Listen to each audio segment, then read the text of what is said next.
and welcome to our Season 12, Yay! Year Season 2, 12. Episode 1. Mm-mm. Ito po si Alwin Ignacio, the diva that you love. Kasama ko ang aking kaibigang bonggang-bongga. Glenn si Bongga! O This taas! is The KT Show, ang taray na talakayin showbiz edition na palakpakan naman po Yay! tayong lahat. Kasi panibagong season Yes. naman po namin, 12. Season 12. Sa mga nagtatanong po palagi, bakit po meron kami bago ng season? Kasi po ang The TT Show ay aming pinattern sa mga shows sa US na ang isang pagtatanghal o isang season, season. ay 13. So, ibig sabihin, sa aming season 12, ang dami na namin mga episodes na inyong napanood, kaya kami ay umabot sa season 12.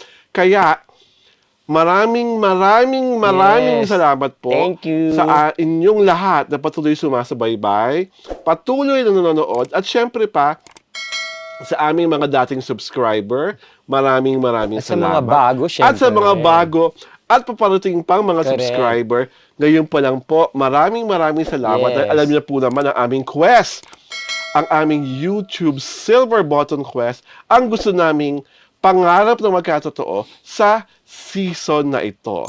At tiyak, magtutulungan kami para ma-achieve yan. Kasi nga, ang pag-uusapan namin ngayon ay ang Gen Z Queen, Correct. si Andrea Brillantes, na sabi ng mga inggiterang totoo sa kanya ay luwa na ang kanyang mga payanig.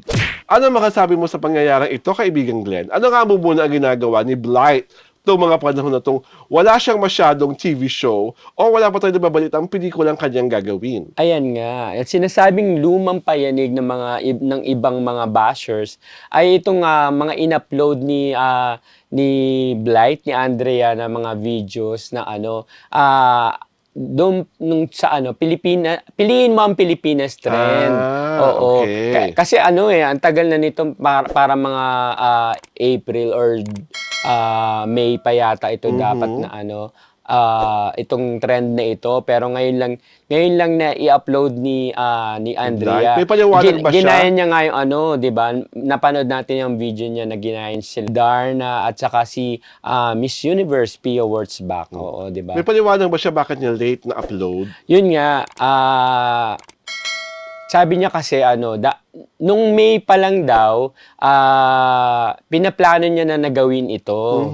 Kaya lang, nagkaroon ng sunod-sunod yung mga schedules niya, naging hectic yung schedule niya, kaya hindi niya na ituloy. At ayaw niya naman gawing parang putyo-putyo lang yung i-upload para lang sumabay sa trend. At saka nung time na yon na medyo fading na, kumbaga patapos na yung trend, kaya hindi niya na tinuloy.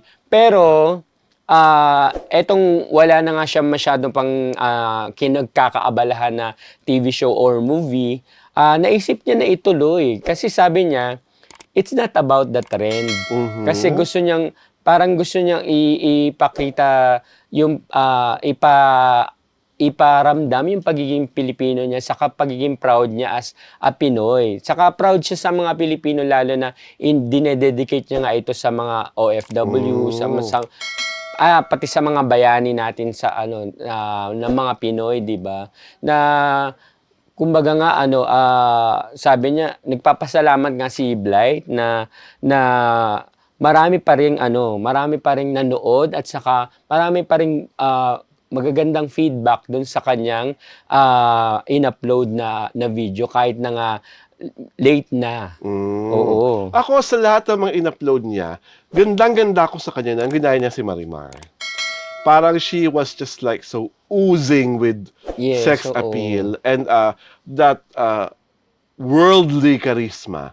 Na talagang kita mong dalagang-dalaga na siya. Naisip ko nga, itong ginagawang ni Blight na ito, maliban sa pagpapakilala sa mga mahuhusay ng mga Pilipino, parang in a way, pinapakita niya sa lahat ang mga kaya niya at pwede niyang gawin bilang isang babaeng artista. So, she can be Marimar and she's beautiful. Ang ganda niya. Ang ganda-ganda niya. Oo. At maalindog. Oo. That's the word. Naisip ko nga, bagay na bagay sa Lynn Kyle Echari. Yes, Kung dun sa gagawin nila ang Marimar, Marimar, no? ang remake. Oo. More than the Darna and more than the Pia Words Back, sa akin talaga ang tumatak yung Marimar eh. Kasi kitang-kita mo talaga na yung gano'n siya Oo. ka, ano, yung mga vavavoom Yes, talaga, yung oo. calmly na talagang, although, yung iba yung kita mo talaga na si Blight pag gusto niya talagang maging babae Oo. talaga, she can nail it. Oo, ini-effort niya talaga. At saka itong ano, dahil nga hinabol niya na lang, in-effort niya talaga, 'di ba? Oo. Kita mo naman, pasok na pasok rin yung pagka-Darna niya, 'di ba? Yes. Oo. At sa akin naman, doon sa mga basher na nanggagalaiti na may eme-eme kayo na too late na Oo. hero si Blight, eh di wag yung panoorin. Correct. Kayo naman, gusto nyo talaga pag iinit yung ulo ko sa itong araw na ito, eh. Gusto talaga tinataray-tarayan ko kayo. Kung hindi nyo gusto ang inyong nakakita, huwag nyo panoorin. Oo nga. Pangalawa, huwag na kayong manlait kasi hindi naman kayo ang gumastos. Hindi kayo nagtapon ng panahon.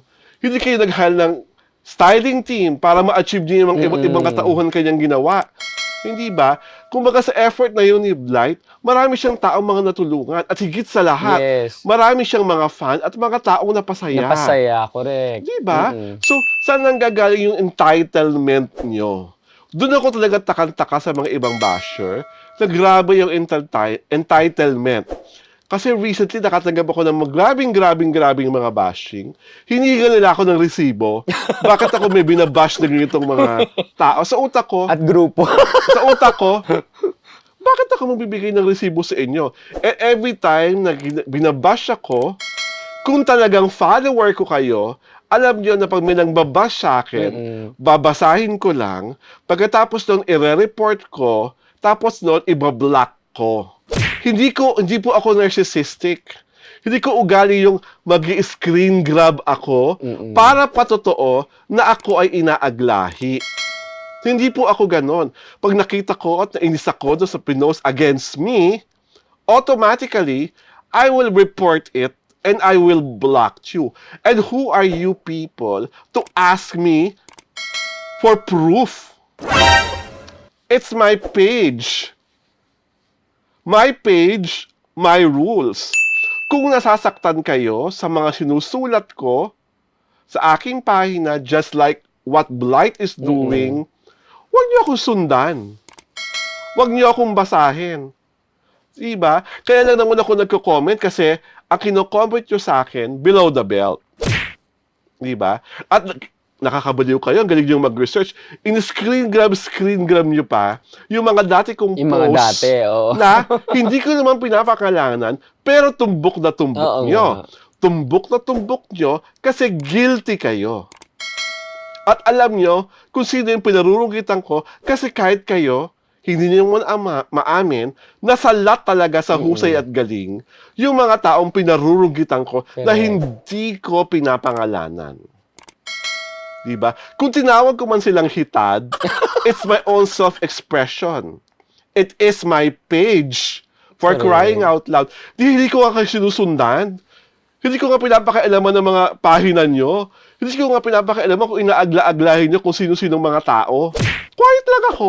Aba, nung ako ang nagsabing na sa pahina ko, ako talaga ang biglang kinuyog nyo. Tandaan mo, friend, ha? Naka 42K views. Oh, di ba? Yung nasabi kong posting. Oo. At gigil na gigil sila sa akin. The same manner, feeling ko tuloy, magsing-ganda kami ni Andrea Brillantes. Dahil konting kibot ko lang sa nasabi ko social media site, nagre-react kayo violently. Hindi nila nare-realize na nakakatulong sila sa views at Sa sa akin, engagement. more than the views and the engagement is that wala kayong karapatang Yes. hingin sa akin na patotohanan mo ang binibintang mo sa amin. Aka ng screen grab.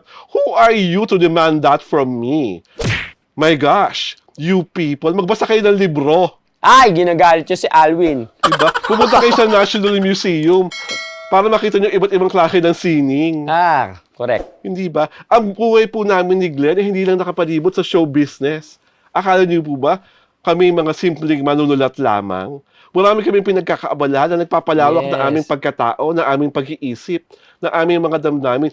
At hindi po kami makakarating sa palatuntunang ito kung kami po ay kagaya nyo lang. na wala pa talaga napapatunayan, akala nyo kung sino na. Kaya Blight, congratulations sa iyo, Congrats, Andrea Blight. Brillante, sa mga bonggang-bonggang Oo. mong paandar. Kami rito sa The City Show, mahal na mahal ka at sinusuportahan ka. Ito po si Alwin Ignacio, the diva that you love. Kasama ko ang aking kaibigang bonggang-bongga. Glenn si Bongga! Ito po ang The City Show, ang tayo at kalakayan showbiz edition.